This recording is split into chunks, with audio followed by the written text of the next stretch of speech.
আসসালামু আলাইকুম ওয়া রাহমাতুল্লাহি ওয়া বারাকাতুহু। আজ আমরা এই উপমহাদেশের একজন বিখ্যাত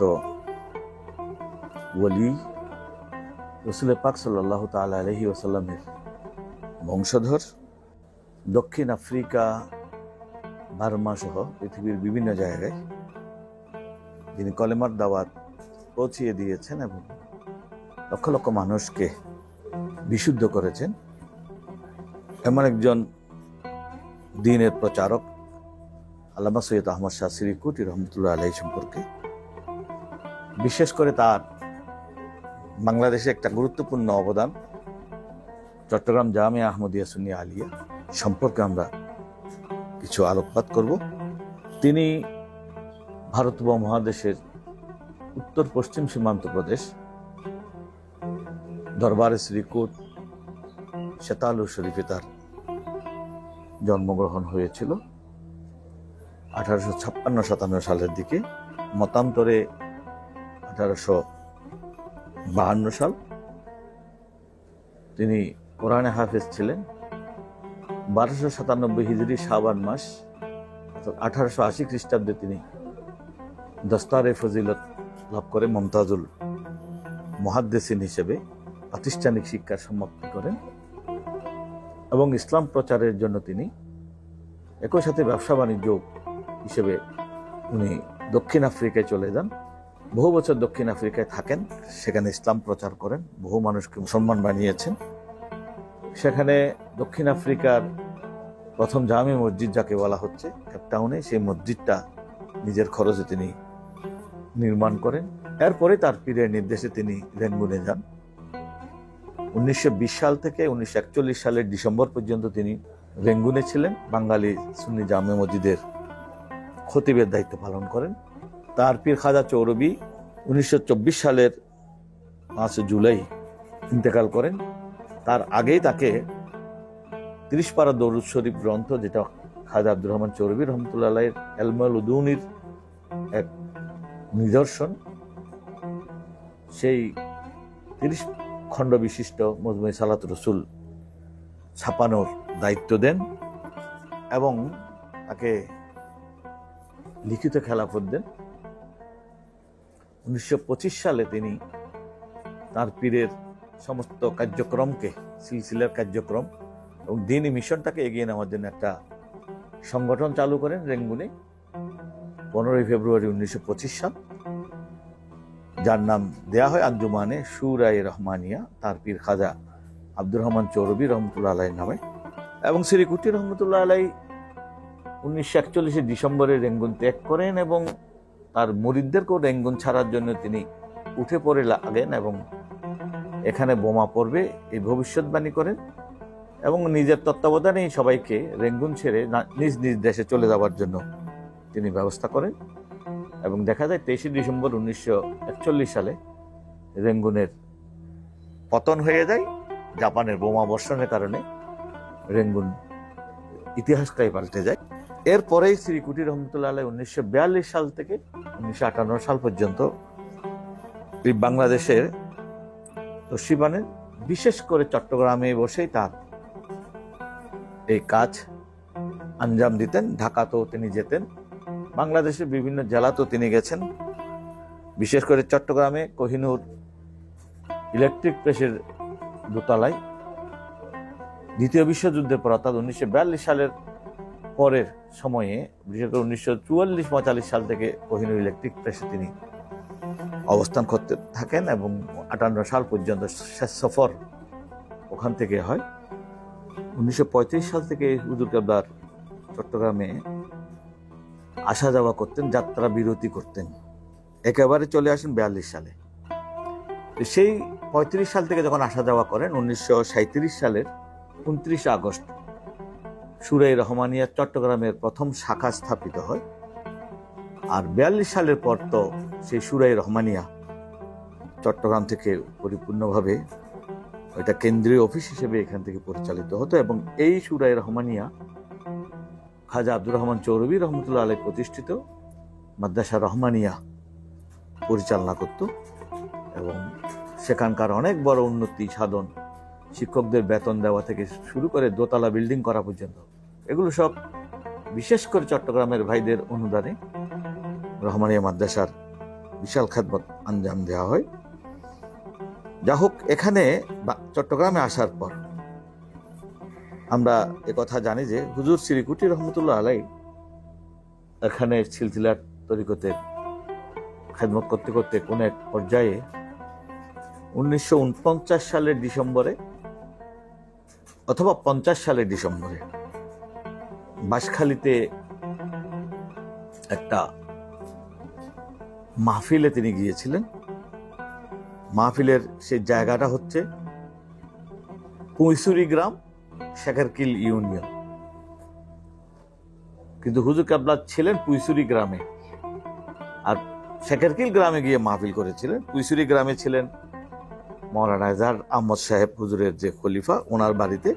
সেখানে যে মাহফিল, সেই মাহফিলেই মূলত যখন রসুল পাক সাল্লাল্লাহু আলাইহি ওয়াসাল্লামের শানে দরুদ শরীফ পড়বার জন্য হুজুর কেবলা কোরআনে করিমের আয়াত তেলাওয়াত করলেন, ইয়া আইয়ুহাল্লাযিনা আমানু সাল্লু আলাইহি ওয়া সাল্লিমু তাসলিমা। এই আয়াত পড়ার পর হুজুরের সাথে যারা ছিলেন তারা দরুদ শরীফ পড়লেন মহব্বত সহকারে। বাকি যারা ছিলেন তারা যে দরুদ শরীফ পড়তে অভ্যস্ত না সেটা বোঝা গেল। তারা তো দরুদ শরীফ পাঠ করে নাই, কেউ কেউ তুচ্ছ তাচ্ছিল্য করলো, নানাভাবে ব্যঙ্গ করলো। এই ঘটনার সাক্ষী হলেন শাহীন শাহী শ্রীকুটি হযরত শ্রীকুটি রহমতুল্লাহ আলাইহি। তিনি এই ঘটনাকে কোনোভাবে সহ্য করতে পারলেন না, এবং এই দিনের পর অনেক দিন পর্যন্ত হুজুর এত বেশি রাগান্বিত ছিলেন যে হুজুরের নিয়মিত কর্মকাণ্ডের মধ্যে পর্যন্ত ব্যাঘাত সৃষ্টি হয়েছিল, খাওয়া দাওয়া নেওয়া। অনেক পরে হুজুর কেবলা একটা স্বস্তিতে আসলেন। সবাইকে ডেকে হুজুর কেবলা ঘোষণা করলেন, হ্যাঁ, এক মাদ্রাসা হোনা চাহিয়ে। অর্থাৎ এরা যার নবীর শানে বেয়াদবি করলো, দরুদ শরীফের বিরোধিতা করলো, এদেরকে মোকাবেলা করবার জন্য শ্রীকুটি রহমতুল্লাহ আলাইহি আশ্বস্ত হয়েছেন। এবং পরবর্তীতে ঘটনা চক্রে এগুলো বোঝা যায়, তিনি রসুল পাকের কাছে বিচার দিয়েছিলেন এবং রসুল পাক সাল্লাল্লাহু আলাইহি ওয়াসাল্লাম তাকে সমাধান দিয়েছিলেন যে একটা মাদ্রাসা বানাও। সুতরাং এই মাদ্রাসা যেটা হবে সেটা রসুল পাকের দান, মদিনা ওয়ালার দান, এবং এটা দরুদ শরীফ বিরোধীদের প্রতিক্রিয়াতেই এর জন্ম হয়েছে। একটা নতুন মাদ্রাসা বানানোর জন্য শাহীন শাহী শ্রীকুটকে নির্দেশ দিলেন, এবং সেই নির্দেশ অনুসারেই শ্রীকুটি রহমতুল্লাহ আলাইহি মাদ্রাসার জন্য জায়গা দেখতে বললেন, এবং জায়গাটা কেমন হবে সেটাও জানিয়ে দিলেন। এটা যেন একটা মানচিত্র রহমতুল্লাহ আলামিন তাকে দিয়ে ফেলেছেন, যে মানচিত্র অনুসারে জায়গাটা নির্বাচন করতে হবে। আর সেটা বলা হয়েছে শহর বিনাহ, গাঁও বিনাহ, মসজিদ বিহে, তালাব বিহে, কেউ কেউ বলেন রেললাইন বিহে। কিন্তু সেই বৈশিষ্ট্যের অনেক জায়গা বাংলাদেশে এখনো বিদ্যমান আছে, তখনও ছিল। যে কারণে হুজুরকে একদম কুমিল্লা, নোয়াখালী থেকে শুরু করে ওদিকে কাট্টলি, রাউজান, বিভিন্ন জায়গায় হুজুরকে নিয়ে যাওয়া হয়, জায়গা দেখানো হয়। হুজুর কাবলা দেখেই সরে আসেন যে নেই, ইয়ে জায়গা নেই হ্যাঁ। শেষ পর্যন্ত যখন নাজিরপাড়া, যেখানে বর্তমানে 16 শহর, এই জামিয়া আহমদিয়া সুন্নিয়া আলিয়া মাদ্রাসা দণ্ডায়মান আছে এশিয়ার অন্যতম সেরা একটি দ্বীনি শিক্ষা প্রতিষ্ঠান হিসেবে, এখানে যখন হুজুর কাবলাকে আনা হয়, হুজুর কাবলা খুব খুশি হয়ে গিয়েছিলেন এবং স্বীকৃতি দিলেন, হ্যাঁ ইয়ে জায়গা হ্যাঁ। তার মানে হুজুর যেই জায়গার মানচিত্রের অনুসারে জায়গা দেখতে বলেছেন, সেই জায়গার সামনে তিনি উপস্থিত হয়েছেন, এবং একজন মজ্জুব ওলি আল্লাহ ওখানে অবস্থান করছিলেন। সেই সময় তিনি বললেন, হ্যাঁ ইহা সে এলম কা খুশবু আ রাহা হ্যায়। শেষ পর্যন্ত এখানে মাদ্রাসা কায়েমের জন্য কথাবার্তা হুজুর পাক্কা করে দেন, এবং জায়গা যেটা মাদ্রাসার জন্য সিলেকশন করা হয়েছিল, সেই জায়গাটা ছিল একটা ওয়াকফ সম্পত্তি, এবং হযরত উদ্দিন সাহেবের সেই ওয়াকফ সম্পত্তি।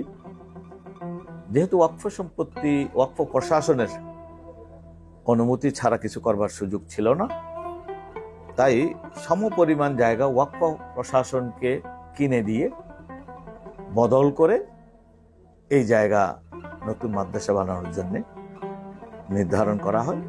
অবশ্য পরবর্তীতে হযরত উদ্দিন সাহেব বা ওনার ওয়ারিসরা আরো কিছু জায়গা ওনারা মাদ্রাসায় দিয়েছেন বলে জানা যায়।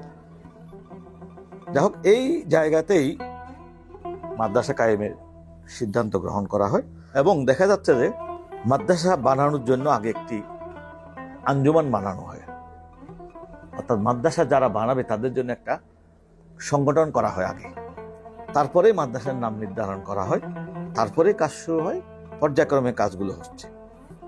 1954 সালেই মাদ্রাসা বানানোর জন্য 22 জানুয়ারি একটা আঞ্জুমান বানানো হয়, যে আঞ্জুমানের নাম দেয়া হয়েছিল আঞ্জুমানে আহমদিয়া সুন্নিয়া। আপনাদের নিশ্চয়ই মনে আছে, একটু আগে বলেছিলাম।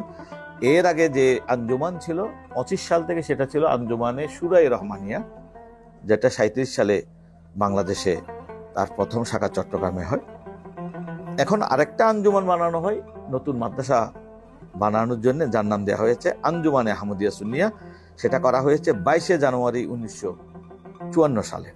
এই মাদ্রাসার কার্যক্রম শুরু। আর মাদ্রাসার নামটা রাখা হচ্ছে আরো এক মাস প্রায় পরে গিয়ে 17 ফেব্রুয়ারি 1954 সালে মাদ্রাসাটার নাম রাখা হয় মাদ্রাসায়ে আহমদিয়া সুন্নিয়া। মাদ্রাসার নাম মাদ্রাসায়ে আহমদিয়া সুন্নিয়া। আর এই মাদ্রাসা কায়েমের জন্য যে সংগঠন বানানো হয় তার নাম রাখা হয় আঞ্জুমানে আহমদিয়া সুন্নিয়া। আর মাদ্রাসা যখন প্রায় তৈরি হয়ে যায়, তখন এই মাদ্রাসাটাকে কোন পর্যায়ে মাদ্রাসায় নিয়ে যাওয়া হবে তার জন্য একটা মিটিং করে 25 জানুয়ারি 1956, আর 2 বছর পর, শ্রী কুটি রহমতুল্লাহ আলাইহির সভাপতিত্বে একটা মিটিং হয়। সেই মিটিংয়ে বলা হয়, যেহেতু পর্যায়ক্রমে এই মাদ্রাসাকে একটা বিশ্ববিদ্যালয় পর্যায়ে নিয়ে যাওয়া হবে, তাই এই মাদ্রাসার নামের সাথে জামিয়া শব্দ যুক্ত করা হলো এবং নতুন নাম আসলো আহমদিয়া, মাদ্রাসায়ে আহমদিয়া সুন্নিয়ার জায়গায় আগে জামিয়া শব্দ যুক্ত করে মাদ্রাসার নাম হয় জামিয়া আহমদিয়া সুন্নিয়া। এবং 18 মার্চ 1956, অর্থাৎ এর প্রায় 2 মাস পরে আরেকটি সভা হয়। সেখানে দেখা গেল যে যেহেতু দুইটা সংগঠন এখন বিরাজমান, একটা এই নতুন মাদ্রাসা বানানোর জন্য আঞ্জুমানে আহমদিয়া সুন্নিয়া, আরেকটা সংগঠন আছে সে 25 সালে শুরায়ে রহমানিয়া। বলা হলো যে যেহেতু উদ্দেশ্য এক, মানুষও এক, দুইটা সংগঠন থাকার কোনো প্রয়োজন নেই, এটাকে একটা সংগঠন বানানো হোক। সেই হিসেবে 18 মার্চ 1956 সালে 2 আঞ্জুমানকে একত্র করা হলো। আগের আঞ্জুমান থেকে রহমানিয়া নেওয়া হলো, পরে আঞ্জুমান থেকে আহমদিয়া নিয়ে নতুন আঞ্জুমান 1 এপ্রিল 1956 সাল থেকে অফিসিয়ালি কার্যকর হলো, যার নাম দেয়া হয়েছে আঞ্জুমানে রহমানিয়া আহমদিয়া সুন্নিয়া। এবং যেহেতু নতুন আঞ্জুমান হয়েছে, কার্যক্রম বিশাল হয়েছে, বিভিন্ন কার্যক্রমের কারণে আগের সংবিধান পরিবর্তন করা প্রয়োজন হয়ে গেছে। সে কারণে 8 জানুয়ারি 1958 সাল, আর 2 বছর পরে, শ্রী কুটি রহমতুল্লাহ আলাইহির শেষ সফরে একটি মিটিং হয়। সেই মিটিংয়ে আঞ্জুমানের সংবিধান সংশোধনের জন্য একটা কমিটি গঠন করা হয়। সেই সময়ে বাংলাদেশে হুজুর কাবলার তৎকালীন শাহজাদা মাদারজাত ওলি আল্লামা হাফেজ কারি সৈয়দ মোহাম্মদ তৈয়ব শাহ রহমতুল্লাহ আলাইহি চট্টগ্রামে অবস্থান করছিলেন এবং সংবিধান সংশোধন কমিটির ওনাকে প্রধান করে আরো 5 জনকে দায়িত্ব দেয়া হয়। যেখানে দেখা যাচ্ছে আঞ্জুমানের রেজুলেশনে 1 নম্বর মৌলভী জৈনুল আবেদিন চৌধুরী, হাজী নূর মোহাম্মদ সওদাগর সাহেব, হাজী সুফি আব্দুল গফুর সাহেব, মৌলভী এহসান বদিউল আলম সাহেব এবং হাজী আব্দুল জলিল সাহেব, ওনাদেরকে দিয়ে আঞ্জুমানের সংবিধান সংশোধনের দায়িত্ব দেওয়া হয়। দায়িত্ব দেওয়া হয়েছিল 8 জানুয়ারি, মাত্র 13 দিনের মাথায়, 12 দিন পরেই সংবিধান সংশোধন করে 21 জানুয়ারি 1958 সালে সেটা কার্যকরী কমিটির পরবর্তী সভায় সেই সংশোধনী খসড়া প্রস্তাব উপস্থাপন করা হয় এবং সেই প্রস্তাব সেখানে পাশ করা হয়। এই নতুন মাদ্রাসা, যেটাকে সে সময় নতুন মাদ্রাসা বলা হয়েছে, যা আজকে বিশ্বে জামিয়া আহমদিয়া সুন্নিয়া নামে বহুল পরিচিত, তার যাত্রা শুরু হয়। এবং এই নতুন মাদ্রাসা যখন বানানো হচ্ছে 1954 সালে, আমার কাছে রক্ষিত একটি ছোট হাতের লেখা ডায়েরিতে সে সময় হুজুরের বক্তব্যগুলো শুনে যারা লিখে গেছেন, সেখানে এই কথাগুলো আছে হুজুর বলেছেন, তোমরা রহমানিয়া মাদ্রাসার যে খেদমত করেছো 30 বছর, সেটা হযরত کرام কবুল করেছেন এবং এর পুরস্কার হিসেবে তোমাদেরকে নতুন মাদ্রাসা দেওয়া হচ্ছে। এখানে 30 বছর দেখা যাচ্ছে 1924 সালের জুলাই মাসে খাজা চৌরবির ইন্তেকালের পর থেকে 1954 সাল পর্যন্ত সময়, এই 30 বছর ওই যে রহমানিয়া মাদ্রাসার যে খেদমত সুরে রহমানিয়ার মাধ্যমে করা হয়েছে, সেটা আল্লাহ দরবারে কবুল হয়ে গেছে। যারা কাজ করেছেন তাদেরকে তাদের দেশে যেন খেদমত করতে পারে, সেই জন্যই চট্টগ্রামেই, যেহেতু এখানে মেজর পোর্শন চট্টগ্রামের ছিল, চট্টগ্রামের ভাইদের অবদান ছিল, সে কারণে চট্টগ্রামের ভাইদের জন্য তারা যেন খেদমত করতে পারে নিজ এলাকায়, সেই জন্য তার চেয়ে আরো বড় মাদ্রাসা জামিয়া আহমদিয়া সুন্নিয়া, ওটাও অনেক বড় মাদ্রাসা, ওটাও মসলকে আলা হযরতের আদর্শে পরিচালিত হয়, এটাও পরিচালিত হয়, এখানে এই মাদ্রাসা দেওয়া হয়েছে। শুধু তাই আমি ওই ডায়েরিতে দেখলাম সাইন্সিয়া সিকুট বলেন, মেরে কান মে ये आवाज आते हैं, किसी ने मुझे बोलते हैं ये नया মাদ্রাসা हम खुद चलाएंगे। এখানে হুজুর কে বলতেছেন সেটা বলেন নাই, কিন্তু পরবর্তীতে যখন মাদ্রাসা 56 সালে শিক্ষামন্ত্রীকে দিয়ে উদ্বোধন করা হয়, 3 বেলা যখন চুলায় আগুন জ্বলছে, খাওয়া দাওয়া তৈরি করা লাগতেছে, হোস্টেলে ছেলেদের দেখভাল করার প্রশ্ন এসেছে, তখন যে রেগুলার খরচ এটা কিভাবে আসবে, কোথেকে আসবে, এটা নিয়ে যখন পীর ভাইয়েরা চিন্তায় পড়ে গেলেন, যারা লোহা দিলেন, সিমেন্ট দিলেন, বালি দিলেন, তাদের উপর একটা চাপ আসছে, তারা নিজেরাই এটা নিয়ে চিন্তিত, তখন শ্রী কুটি রহমতুল্লাহ তাদেরকে ডাকলেন এবং বলা হচ্ছে যে যেখানে বর্তমানে জামিয়ার ডাইনিং রুম আছে, ঠিক সেই জায়গায় দাঁড়িয়ে হুজুর বলেছিলেন, জামিয়া কেমনে চলবে সেটা নিয়ে তোমাদের এত বেশি চিন্তা করার প্রয়োজন নেই, ঘাবড়ানোর দরকার নেই, আমার সাথে মদিনাওয়ালার সব কথাবার্তা পাক্কা হয়ে গেছে, কিয়ামত পর্যন্ত যা দরকার সবকিছু মদিনা শরীফ থেকে পাঠিয়ে দেওয়া হবে, সুতরাং তোমরা এটা নিয়ে দুশ্চিন্তা করার কোনো প্রয়োজন নেই। আলহামদুলিল্লাহ, যারা জামিয়াতে 1 টাকা দিয়ে সাহায্য করেছেন, কারণ আমার কাছে যে রেজুলেশন বই রয়েছে, সেই রেজুলেশন বইয়ের থেকে আমি তারিখগুলো বলেছি এবং আঞ্জুমানের কয়েকজনের কাছে এই তথ্যগুলো আছে যেগুলো আমি বলেছি, এবং সেখানে দেখা যাচ্ছে 1 টাকা 2 টাকা থেকে শুরু করে সর্বোচ্চ চাঁদাদাতা নূর মোহাম্মদ আল কাদেরী, যিনি সেই সময়ে 4111 টাকা চাঁদা দিয়েছিলেন, আর সেই সময় দেখা যায় 5 কানি জায়গা কিনা হয়েছিল 5000 টাকা দিয়ে। অনেক বড় দান ছিল, তার ধারে কাছেও অন্য কারো দান ছিল না, এবং তিনি লোহা দিয়েছিলেন আমরা জানি, সেগুলোও জানি।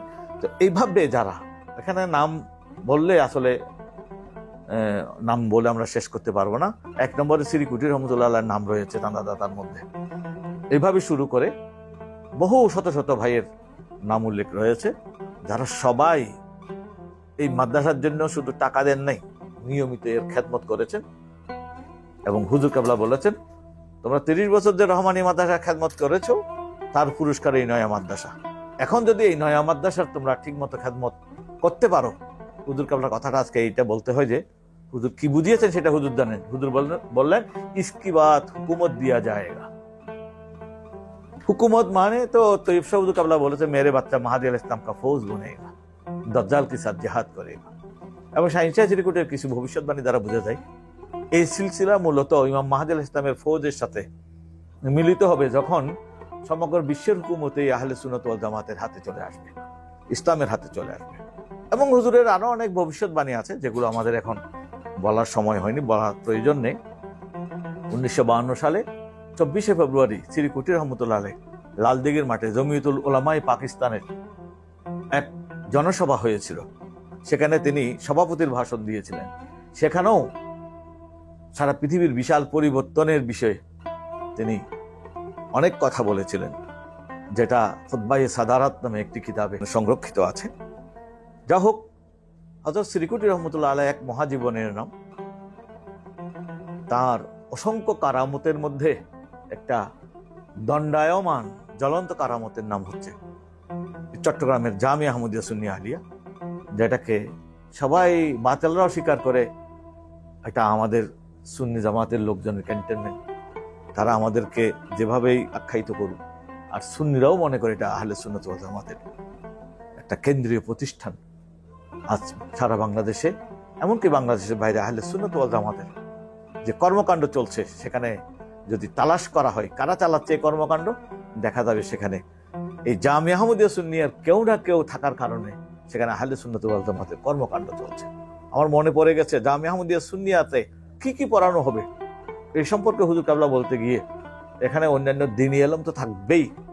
হুজুর একথাও বলেছেন যে এখানে সমস্ত ভাষা শিক্ষাও যেন দেওয়া হয়, যাতে করে এখান থেকে আলেমে দ্বীনরা বিভিন্ন ভাষায় পারদর্শী হয়ে ইউরোপ আমেরিকাতে গিয়ে ইসলামের খেদমত করতে পারে। यहाँ हर टेक्निकल एडुकेशन भी दिया जाएगा, এই কথাও হুজুর কাবলা বলেছেন। এবং সকল মানে বুদ্ধিদীপ্ত যে জ্ঞান সেগুলোর উপরও যেন চর্চা করা হয়। অর্থাৎ জামিয়া আহমদিয়া সুন্নিয়া একটা বিশ্ববিদ্যালয় সৃষ্টির যে মকসদ, সেই মকসদে জামিয়া আহমদিয়া সুন্নিয়া প্রতিষ্ঠিত হয়েছে। আজকে সেই মকসদের আমরা দ্বার প্রান্তে এসে গেছি। জামিয়া বর্তমানে একটা বিশ্ববিদ্যালয়, এখানে অনার্স মাস্টার্স রয়েছে। তারপরেও আমি মনে করি, আমার যেটা ধারণা, সাইন্সাই সিরিকুট চেয়েছেন এর চেয়ে অনেক বেশি, যেটা ইউরোপ আমেরিকায় ব্যাপকভাবে ইসলাম প্রচারের ক্ষেত্রে জামিয়ার যে একটা বড় অবদান থাকবে, জামিয়ার ছাত্রদের একটা যে ভূমিকা থাকবে, সুন্নিয়তের প্রচারে যেটা অবদান এখন দেখা যাচ্ছে, এটা আরো বাড়বে এক সময়। এবং সেই দিনেই আমাদের জামিয়ার খেদমতের একটা পরিপূর্ণতা আসবে। হয়তো সেই দিনেই আহলে সুন্নাত ওয়াল জামাতের নেতৃত্বে এই পৃথিবী শাসিত হবে, বাংলাদেশ শুধু না, পৃথিবী শাসিত হবে। আল্লাহ পাক আমাদেরকে সাইন্সাই সিরিকুটের দেখানো রাস্তা এবং তার আদর্শের একটা প্রতিবিম্ব এই জামিয়া আহমদিয়া সুন্নিয়াকে আমরা যেন লালন পালন করতে পারি, আমরা যেন জামিয়ার বন্ধু হতে পারি এবং জামিয়া চিরস্থায়ী কিয়ামত পর্যন্ত থাকবে, এটা মদিনা ওয়াল আদনান। এ প্রসঙ্গে আরেকটি কথা মনে আসছে, এবং হুজুর কাবলা বলেছেন, নাজির পারা রহে না রহে জামিয়া কিয়ামত তক আবাদ রহেগা। এই কথাটা বলার পেছনে উদ্দেশ্য এটাই, এটা শেষ হয়ে যাবে, ওটা শেষ হয়ে যাবে, অনেক কিছু শেষ হয়ে যাবে, কিন্তু জামিয়া কখনো শেষ হবে না। জামিয়া থাকবে। পৃথিবীতে অনেক কিছু পরিবর্তন হয়ে যাবে, অনেক এলাকা বিচ্ছিন্ন হয়ে যাবে, এলাকার নাম পর্যন্ত পরিবর্তন হয়ে যাবে। কত নাম পরিবর্তন হয়ে গেছে, সেগুলো মানুষ এখন চিনে না। হুজুর কাবলা বুঝিয়ে দিয়েছেন জামিয়া স্থায়ী, সুতরাং তোমরা জামিয়াকে ধরে রাখো। মুঝে দেখনা হে তো জামিয়া কো দেখো, মুঝসে মোহাম্মত হে তো জামিয়া কো মোহাম্মত করো। এবং তার পরবর্তীতে যিনি জামিয়াকে এই বিশাল অবস্থায় নিয়ে এসেছেন, গৌসে জামান আল্লামা সৈয়দ মোহাম্মদ তৈয়ব শাহ রহমতুল্লাহ আলাই, তিনি বলেছেন, কাম করো দিন কো বাঁচাও, ইসলাম কো বাঁচাও, সাচ্চা আলেম তৈয়ার করো। আর সেই সাচ্চা আলেম কারা সেটা বোঝানোর জন্য যে মডেল প্রতিষ্ঠান, তার নাম জামিয়া আহমদিয়া সুন্নিয়া আলিয়া। আলহামদুলিল্লাহ, এই জামিয়া আহমদিয়া সুন্নিয়াকে অনুসরণ করে আঞ্জুমান রহমানী আহমদিয়া সুন্নিয়া ট্রাস্টের আওতায় আজকে 300-রও বেশি মাদ্রাসা পরিচালিত হচ্ছে। এই 300 মাদ্রাসার বাইরেও অনেক মাদ্রাসা রয়েছে, যেগুলো তৈবিয়া, তাহেরিয়া বিভিন্ন নাম ধারণ করে গাউসিয়া কমিটি বাংলাদেশের ভাইরা পরিচালনা করে যাচ্ছে। ইনশাআল্লাহ জামিয়া এবং জামিয়ার আদলে তৈরি হওয়া সব মাদ্রাসা একদিন বাংলাদেশ সহ সারা পৃথিবীতে আলো ছড়াবে। আমরা হয়তো থাকবো না, যারা থাকবে তারা সেটা দেখতে পাবে। আল্লাহ পাক আমাদের সবাইকে জামিয়ার খেদমত, সাইন্সাই সিরিকুটের রাস্তায় চলবার তৌফিক দান করুন। আসসালামু আলাইকুম।